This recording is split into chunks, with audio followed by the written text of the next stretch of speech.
Hey everybody, it's Anthony here from Crazy Tech Lab, and today I'm looking at one of Fractal Design's brand new Celcius all-in-one liquid coolers. So Fractal Design isn't new to liquid coolers, they have had a couple of models in the past. The new Celcius series, though, it comes in two sizes. You've got a 360mm radiator, which is of course three 120mm fans, and this one, which is the Celcius S24, which is two 120mm fans. So they're both PWM controlled, and there's Ryzen supports out of the box. So if you've got an AMD Ryzen motherboard using the new AM4 socket, as it says down here, it's out of the box support for AM4, which is really good news, because I know there's been a lot of hoo-ha over whether coolers are compatible, and there's adapters and those kind of things. Good news, Celcius S24 and the Celcius S36, I believe, which is the larger model, they're both compatible with AM4 out of the box. So this is just going to be an unboxing video. The cooler actually launches today with retail availability, and just looking at prices, the S24 model, which we've got here, the 240mm model, should retail for around $110, £104.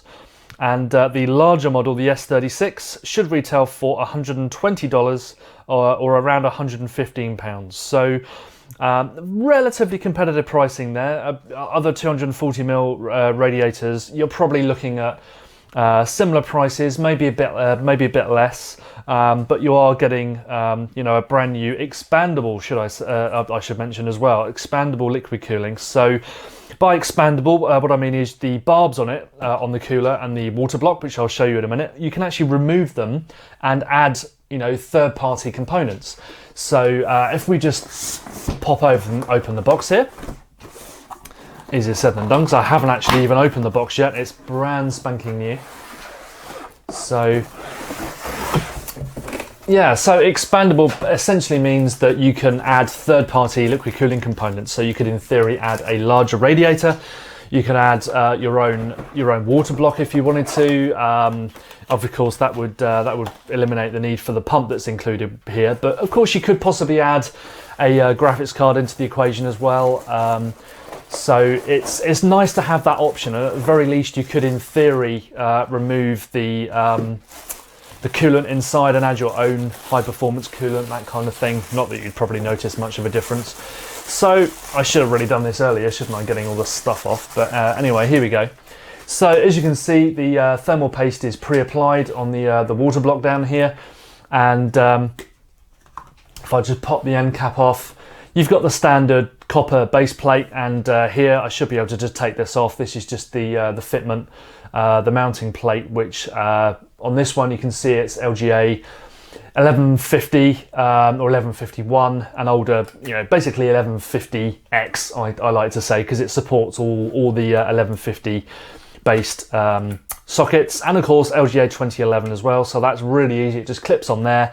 It's just the standard Ace-Tech mount. And if I have a look at the AM4 adapter, you'll actually see this just clips on in exactly the same way, he says. Yep, there we go. So that clips on in exactly the same way, and if I just bring it up a bit closer to the camera here, you can see that there are actually two holes in each of those arms, and one of those is for AM3, which is the slightly narrower socket, and AM4, which is for the new Ryzen processors. That's a slightly wider socket, so that's why there's actually two holes there. So that's great news that this is actually compatible with AM4 out of the box, using that adapter plate, and it's using the same fittings, as I said, that you'll be used to if you've ever used an Ace-Tech cooler. Corsair uses similar fittings, as does NZXT, of course, as well. So let's take a look at the radiator. And just plonk that down here. So as you can see, it's a fairly standard radiator, half height. I'm guessing it's probably 3 centimeters or so thick. I'll check out the specifications in a minute. There are screw holes on either side, so you could in theory use 4 fans on this radiator if you have got the space. For now though, you're just looking at the 2 included fans in the box, which I'll just pop open here. and they are Fractal Design. If you're interested in the model number, it's the Dynamic X2G-12 PWM, of course. So you've got a 4-pin connector on here. And interestingly this time, you've got a PWM controlled pump. And if I just flip it over here, you've got a PWM control for the fans as well. So what's actually going on here, if you look at the tubing, just up the top here, I'll bring that closer to the camera. You've got a PWM control that goes actually into the tubing here, or actually it probably just goes underneath this this braiding here. So that goes all the way up to the pump, and it's controlled by the pump. So I really like that, because it means that, you know, your cable tidying is going to be so much neater. So it's basically everything's controlled from the 4-pin PWM control connector from the pump, which can connect to your motherboard, one of your motherboard headers, and then basically the 2 fans mount onto the radiator here, and they clip straight in to the 2 PWM 4-pin connectors on the radiator. So it's kind of using a similar setup to EK Waterblock's Predator, which did have a similar setup to this, although it was a bit more powerful. But I think that's a really neat design. I think it's definitely, you know, with so many very similar all-in-one liquid coolers out there, it's great to see Fractal Design doing something different. So I will just have a look at the top of the water block here. And what you're basically looking at is the you know, the pump and water block here. So I'll just peel off. Oh, that didn't work too well. So it looks like getting the plastic off may be a bit of a pain. If I just, yeah, there we go. I've got it on the corner now. So just peel that off. It's kind of a nice sort of glossy coating. You can see it shining in the light there. It's fairly attractive. I haven't actually checked to see whether this thing illuminates yet, but there's like a sort of a frosted logo here.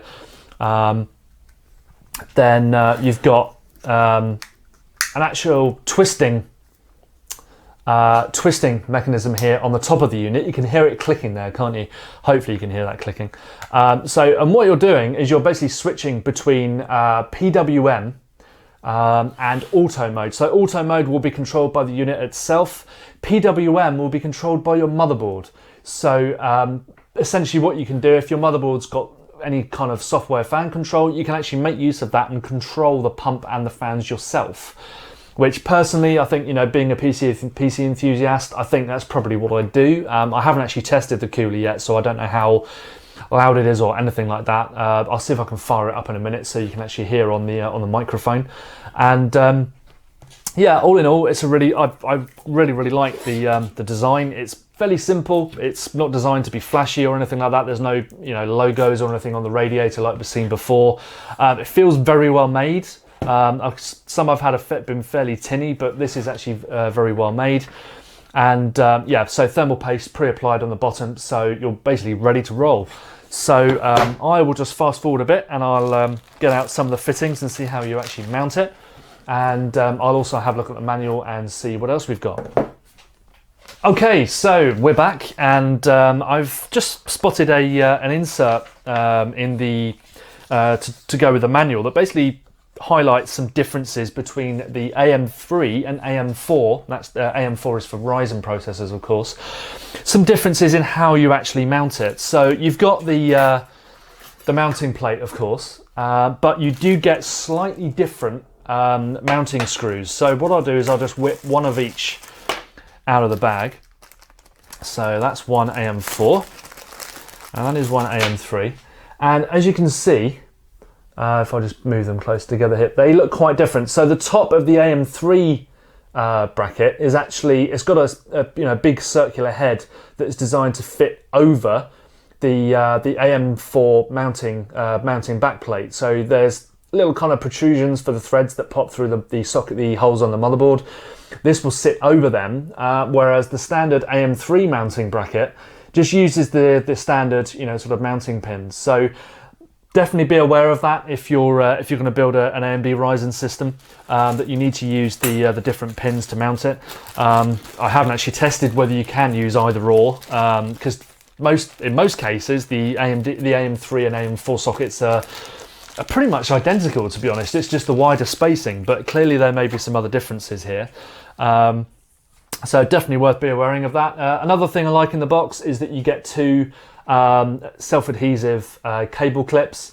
So you've got some 3M mounting tape on the back there, which is super strong stuff. So that's going to be useful for, you know, sort of tidying up those cables even more than you can do already. This is already a really clean cooler, given that you don't have to, you've only got to connect one cable to your motherboard. So I'm just going to go ahead and quickly install the fans here. So you get, let's see how many fan screws you get in the box. So unfortunately, it looks like you only get the standard 8. Yeah, standard 8 screws. So basically, you won't be able to install another 2 fans out of the box. You'll need to get 8 more screws to actually mount the fans. The fans themselves, they've got yeah, there's no anti-vibration mounts here or anything like that. They're just you know, just straightforward fans. So and obviously it's up to you how you actually mount them onto the radiator. Personally, I prefer a pushing motion because it usually allows you to see the screws inside your the fans, sorry, inside your case, which looks a bit better. It's also better to have the radiator exhausting the hot air from your case as well. So for that, for a dual fan radiator like this, you're probably going to fit that in your roof, whereas a 120mm radiator, a smaller version, you might want to fit that at the rear of your case. And in general, it is better to have coolers like this exhausting the hot air from your case, for the simple reason that if you install it in the front of your case, which you can do if you can't install it anywhere else, the problem with that is it's dumping that hot air straight back into the case. So you might as well just get the hot air from your CPU out of the case as well. And it is generally better to have a negative air pressure in your case than a positive air pressure, just for the simple reason that it draws air in from all vents and that kind of thing and gets rid of it that way. So for the Celcius here, it's probably going to be better to install this in the roof of your case if you can. And yeah, dead easy to install the fans. You know, it takes literally about 10 seconds. And then it's pretty easy to just run the cables around here like so. Yeah, I should have actually screwed that past the cable underneath that screw there just to do that first of all. And all you need to do is just connect the 2 PWM cables for your fans to the PWM connectors on the radiator. And that is it. That's literally all you have to do. So you just connect the 2 cables to the radiator, the little PWM circuit board on the radiator down here, and then the only thing you need to do is mount the the water block to your motherboard, and connect the pump to a 4-pin PWM header on your motherboard, and that's it. So it's a really easy installation. It's got the the standard Asetek mount, which just clips on there, whether it's Intel or AMD. And the standard Asetek backplate as well. Nothing's changed there. So whether you like this or not, you're basically stuck with it for another generation of coolers, it looks like. So what I will look at finally, before I look on at the pump and the noise, is just to have a quick look at the fittings. So I won't actually remove these. You can remove them, but I won't for now because I haven't actually tested the cooler yet. What you can actually do, you can actually hear it sort of moving around there. They essentially rotate in place there. That's the same on the radiator as well. They're kind of rotary fittings. So you can see they kind of rotate. I'm not actually undoing it there because you can see there's a big nut up the top here. Now that's what you'd have to remove this cooling, to remove the coolant, sorry, and or detach the pump from the radiator. So you basically just get a nut, a socket or something, and or a wrench, and just pop that off. And of course, that is going to avoid your warranty. A big sticker up here that says that. But yeah, so you can remove the fittings if you want to. So if you wanted to, you could get a really nice looking reservoir or something like that, and that's how you'd add a reservoir or even a bigger radiator to the loop. So I'm just going to have a quick look through the specification sheet that I've got here. So The 240mm model is, looking at the wrong sheet, looking at some the dimensions, that's what I'm after. So the radiator is 284mm long and 31mm deep in total and 122mm wide. So that's fairly standard, I think. I think the length is maybe a little bit longer than you're used to, but then you have got the barbs on the end here, plus the PWM circuit board as well. But it should fit in the roof of most cases. And then the ports, I should mention, are both on the radiator and the water block are G1/4 threads. So that means that you can use standard water cooling fittings with these, which is really, really great news. The threads are 632, so it's basically your standard chunky PCK screw. You can, so it should be possible to get some more of those to fit some 2 extra fans if you want to. The larger models, so we're looking at 284mm long and 122 wide for the 240mm model, which is what we've got here. The Celcius S24, and for the larger model you're looking at 40 centimeters long for that triple 360mm radiator, and it's pretty much the same width and depth as the Celcius S24. So the S36 is a lot longer at 400mm or so. Now, there is one thing to bear in mind, that if you are going to expand the cooling loop by removing the tubing here, is that the housing material on the radiators is aluminium. So you maybe don't want to mix certain coolants, but unless you're going to use some anti-corrosion coolant in there. So you should be okay, but I definitely consider, just sticking with a plastic reservoir or something like that, rather than adding in loads of different components. So, but of course, if you want to add your own coolant, that could look pretty cool. And if you have like a clear reservoir, they always look great as well. So that's definitely going to be something that you can add here. So looking at the other specifications, Fractal Design specifies a maximum noise of 32 decibels. So that's going to be roughly on par with other liquid coolers you've got out there. The fans can spin between 500 and 2000 RPM, so that's relatively quick under load. I think I have seen a few that are slightly higher than that. But the key is going to be the pump noise, I think, because the fans, you can usually tune them down, but the pump can be, a deal breaker when it comes to all-in-one liquid coolers. So what I'll do in a minute, as I say, I'll fire up the pump and we can have a look through the microphone and see what the noise levels are like. So again, I'll be right back. Okay, so we're back, and as you can see, I've just plugged in the pump section of the Celcius S24 just to get an idea of the noise levels from the pump and the fans. So at the moment they're on the very lowest setting that I can get on my manual fan controller. You may even be able to turn them off using your motherboard. I probably wouldn't recommend that, because once the pump stops working, that's it. You don't get any more. Basically the heat just builds up in there. So basically you'll want to have the pump on a low speed as the very minimum, which is on at the moment. So I will just move the microphone up to the pump so you can hear it.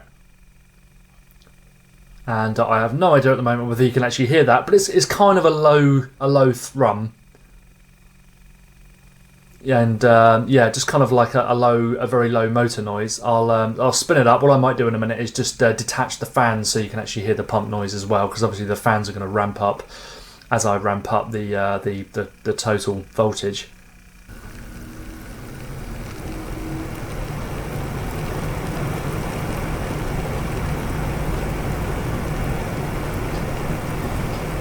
And that is full speed. So there's a reasonable amount of air coming out the rear, and if anything, the pump actually sounds quieter at full speed than it does at a lower voltage.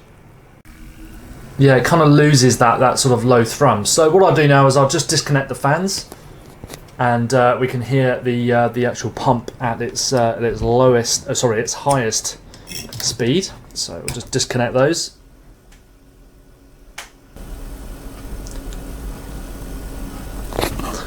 Okay, so I've just disconnected the fans, so this is with the pump on full speed, I can actually feel it. And I think, if anything, I'm actually putting my ear right against it now. And there's, let me just listen to that.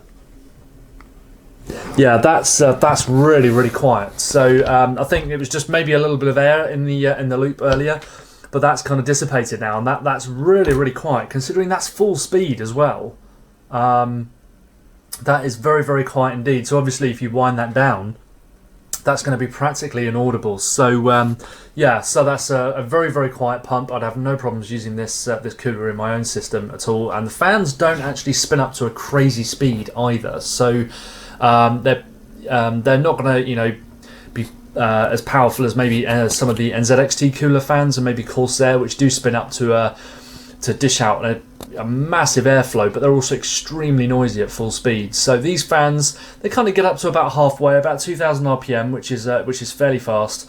But they do remain fairly pleasant to sit next to, which is what you want basically. So okay, so that's pretty much it. We've covered pretty much everything with the Celcius S24. So we've looked at the AM4 mount, we've looked at the cooler and pump and the fans, seen how to install them, and we've checked out the new PWM control board here, which allows you to connect the fans straight to the control board and just have a single cable that comes off the pump to power the whole shebang. And that's, as I say, that's pretty much it. So overall, I think this is a really, really good cooler. I would just dig out the prices to go through those in a second, but I'm very impressed with how clean everything is. You've just got one cable to power everything, and it's the standard mount, so everybody's pretty much used to that by now.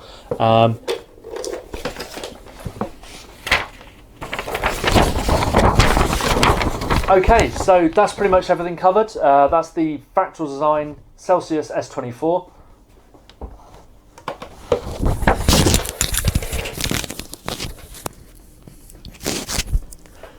Okay, so that's pretty much everything covered with the Fractal Design Celcius S24. So this is, as I say, it's their new 240mm radiator, and the S36 is their new 360mm radiator. That's the one that's got 3 fans on it. This has only got 2. And I have to say, I'm really, really impressed. It's very, very quiet. Perhaps even more importantly, the pump is very quiet, even on full speed as well. And you've got the option of switching between auto and PWM on the pump as well. So that's another great feature. I love how clean it is. The fact that you only need one cable with the PWM control board up here. So you basically connect both fans to the PWM control board, and everything else is controlled and powered through this single connector, including the pump. So that's really, really good. The tubing, as you can see, is really flexible. It's not like some of the Corsair coolers we've seen in the past that are quite rigid. This can be bent, really tight angles, and it's very, very flexible, which is good.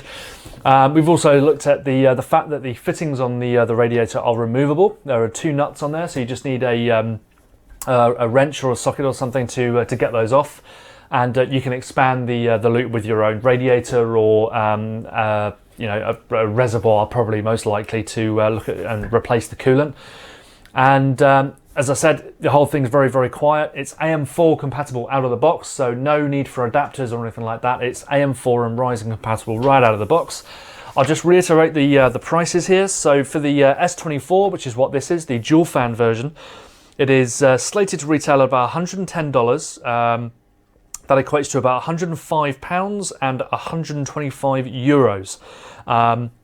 Whereas the larger model, the S36, which is the triple fan version, that's slated to retail for $120, £115 and €135. And as I say, this is launching today, so there should be pretty much immediate retail availability as well. So I'd like to thank Fractal Design for sending me the Celcius S24.